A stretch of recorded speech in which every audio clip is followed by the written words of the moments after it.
Próximo cálculo que eu quero considerar com vocês é com relação ao acumulado em períodos definidos, pré-definidos. Por exemplo, eu quero saber o acumulado agora no ano de 2022, quando tiver dados de 2022. Já acabou janeiro, a gente está em fevereiro, quando eu estou gravando esse vídeo.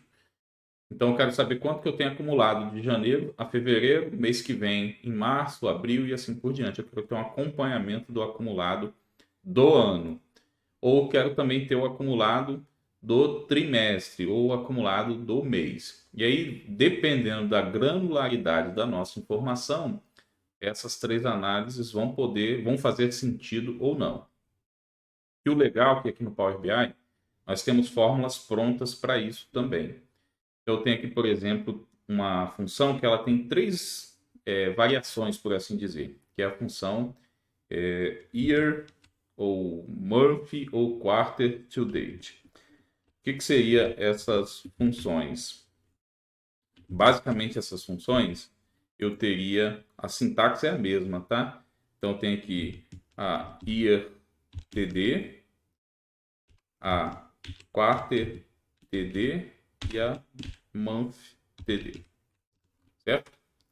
O que essas funções fazem? Cada uma delas tem uma aplicação. No caso da YTD, eu vou ter o acumulado no ano.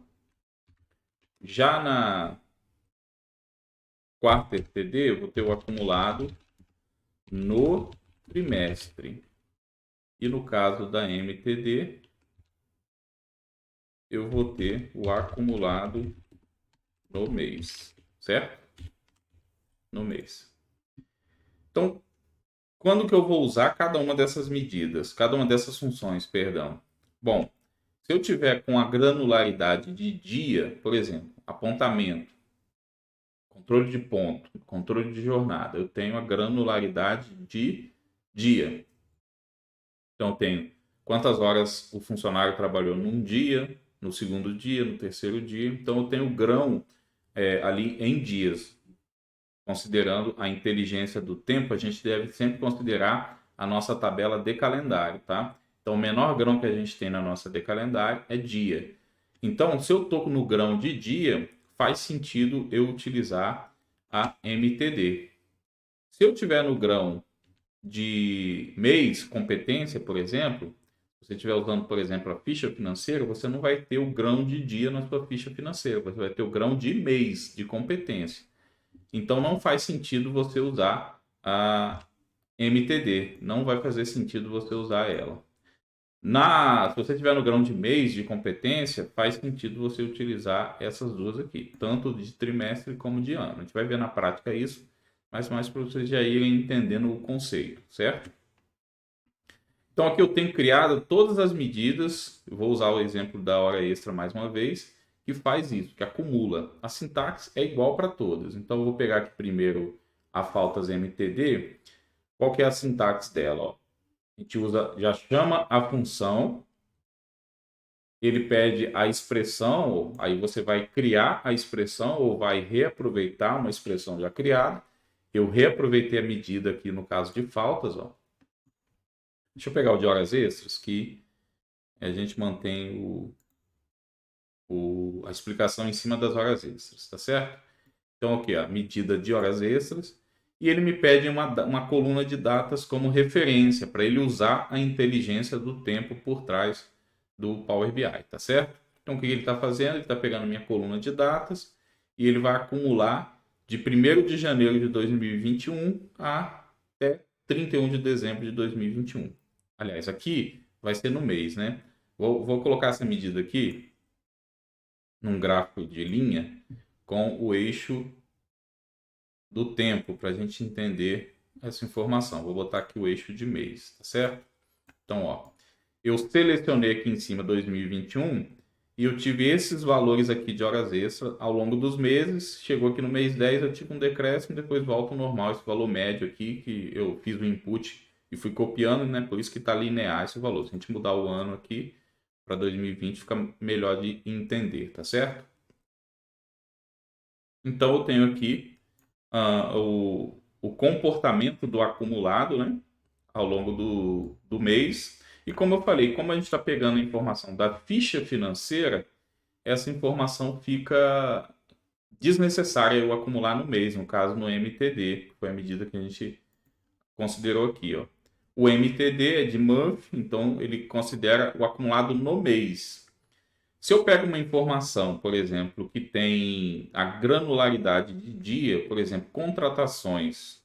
A gente tem contratações, praticamente pode, né, ter contratações em vários dias no mesmo mês. Então aí faz sentido eu utilizar a MTD, tá certo? Agora não faria sentido eu usar para esse nosso exemplo aqui, por exemplo, de horas extras, ausências, que a gente está pegando da ficha financeira. E se nós olharmos aqui a nossa ficha financeira, ó, todas as datas que nós temos se referem ao mesmo período, ou seja, quando é junho, é sempre o 1º de junho. Eu não tenho informações da competência que está em 15, em 12, não é essa granularidade da nossa tabela de ficha financeira. Por isso, a gente sempre vai usar ou o QTD ou o YTD, ou seja, ou o acumulado do trimestre ou o acumulado do ano. Então vamos deixar aqui o nosso acumulado do mês, ó, ele não tem comportamento nenhum, tá certo? Não faz diferença aqui. Se eu colocar agora o do trimestre e do óleo do trimestre, vamos analisar o do trimestre primeiro, esse mais escuro aqui. Então o que ele faz? Ele vem aqui em janeiro, vai em fevereiro, ele acumula janeiro e fevereiro. Março, ele acumula janeiro, fevereiro e março, certo? Aí em abril, o que ele faz? Zera e começa tudo de novo. Ó. Aí chega em maio, ele acumulou abril e maio. Chega em junho, ele acumulou abril, maio e junho. Depois zera de novo. Então faz sentido, quando você tem informações no grão de mês, você utilizar o QTD, essa função total QTD, que seria o total do trimestre. A mesma coisa para ano. Vamos pegar aqui horas extras, YTD. Olha o comportamento. Chegou aqui em janeiro de 2020, né, que é o ano que nós selecionamos aqui. Chegou em 2020, ele é igual a todo mundo, os três são iguais. Em fevereiro eu tenho uma variação tanto para QTD como para YTD, e os dois são iguais, mas são diferentes do MTD pela granularidade. Quando chega em março, eles começam a ficar distintos. Aliás, em março eles continuam iguais, o QTD e o YTD, porque ainda é o primeiro trimestre. Quando chega em abril, a gente consegue entender melhor a diferença entre eles, porque aí zera para análise de trimestre, mas continua acumulando para análise de ano. Ó. Então eu vou acumulando no ano até chegar ao meu valor máximo, enquanto que no trimestre, a cada novo trimestre, eu zero a informação e começo a acumular de novo, tá certo? Então essa é a diferença. Se nós tivéssemos essas informações no grão de dia, aí o MTD também faria sentido. Vou deixar aqui o MTD e vou criar uma medida aqui de MTD que faz sentido, faria sentido. Vou criar aqui, ó, admissões MTD. Vamos chamar aqui a total MTD de contratações, na verdade, né? Contratações usando as datas da D calendário.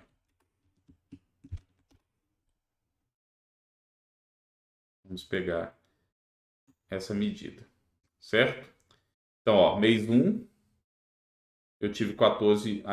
E agora o que a gente precisa fazer, né? Eu estou no grão de mês também, não faz diferença nenhuma. Eu preciso descer no grão de dias. Então, eu vou botar aqui, ó, a data e remover a hierarquia. E aí, agora sim, a gente consegue entender, ó. Cheguei aqui em janeiro, dia 7 de janeiro, uma admissão. Aí, dia 9, 2 admissões. Ele está acumulando esse valor, né? Se a gente pegar aqui a medida contratações, e colocar aqui para comparar, a gente entende bem esse comportamento. Ó. Em janeiro, dia 7 de janeiro, minha primeira contratação, meu acumulado do mês, uma contratação. Vamos pegar logo no finalzinho aqui, ó. Dia 20 de janeiro, não tive nenhuma contratação nesse dia, mas eu tenho 11 admissões acumuladas no mês. Dia 22/1 não tive nenhuma admissão nesse dia, mas eu tenho meu acumulado aliás, teve sim, ó, acumulado em 13 admissões no mês. Quando chegar aqui em 31 de janeiro, olha, 30 de janeiro, 31 teve alguém? 31 não teve. Eu tenho ó, o acumulado de 14 admissões. Quando virar para fevereiro, olha o que vai acontecer. Aí ele volta, zera e começa tudo de novo, tá certo? Então, nesse grão faz sentido você utilizar o MTD. Se você estiver analisando dias, semanas, horas, aí faz sentido você usar o MTD. Fora isso, eu recomendo usar o QTD e o YTD, que a gente já viu o comportamento que ele tem ao longo do tempo. No grão da ficha financeira, por exemplo, que é o grão mês, a competência, não faz sentido nenhum a gente usar o MTD. Beleza? Então, mais duas funções, aliás, mais três funções que nós aprendemos aí. A sintaxe é a mesma para as três, o que vai mudar uma letrinha ali, que vai definir se eu estou acumulando por mês, por trimestre ou por ano, certo? Por que que só tem trimestre, não tem semestre? Porque lá fora é mais comum se analisar trimestres e não semestres, como aqui no Brasil a gente costuma analisar, principalmente a parte financeira. As empresas têm o costume de ter semestral o orçamento ou anual. Mas é possível fazer isso também utilizando outras funções DAX. Mais à frente a gente vai falar desses exemplos, de usar, por exemplo, a Date, ADD, a Dates Between, para a gente ter uma análise aí dos trimestres, tá certo? Dos semestres, tá bom? Então, aprendemos aí mais três funções que podem nos ajudar a construir análises mais aprofundadas. Eu fiz aqui o exemplo de ausência e horas extras, né? Lembrando que, como a gente está utilizando a ficha financeira, o grão que nós temos aqui é mês, então não faz sentido usar o MTD. E eu sugiro que vocês repliquem aí para atrasos, para atestados e também para faltas, para que vocês exercitem o conteúdo e possam ter análises mais detalhadas a respeito desses indicadores.